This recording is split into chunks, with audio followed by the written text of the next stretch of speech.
Women attending for ultrasounds and antenatal visits cannot attend accompanied by partners. For anybody to first see the heartbeat of their child is a fairly profound and moving moment, and one which should be made available to them. I can only imagine what it must be like to be told there is no heartbeat.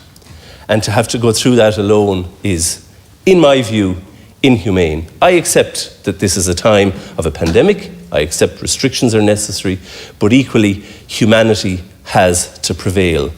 Likewise, with regards to visits during birth and in particular after the birth of a baby, there is no uniformity of approach across the state. The maternity hospital in Limerick do not allow visits. I know the National Maternity Hospital just across Merrion Square from here is in a position to allow visits.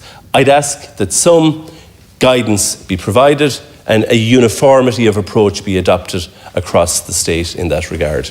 I know this is an issue that's been spoken about a lot in recent weeks, I know it's one that's causing a lot of concern and worry for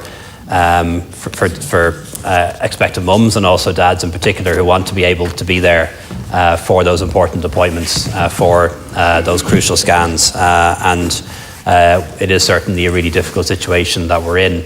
I do think we need to bear in mind though that at least so far, no pregnant woman has died of COVID in Ireland. We want to keep it that way.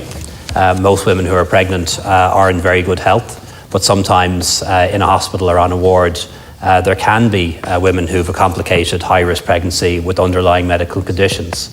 And we need to be honest and be wise to the fact that the more and more people that come into the hospital, whether it's partners or visitors, the higher and higher the risk that COVID could be introduced to the hospital, and therefore the risk that somebody who has a high-risk pregnancy could get COVID and possibly result in loss of life of both mother and child.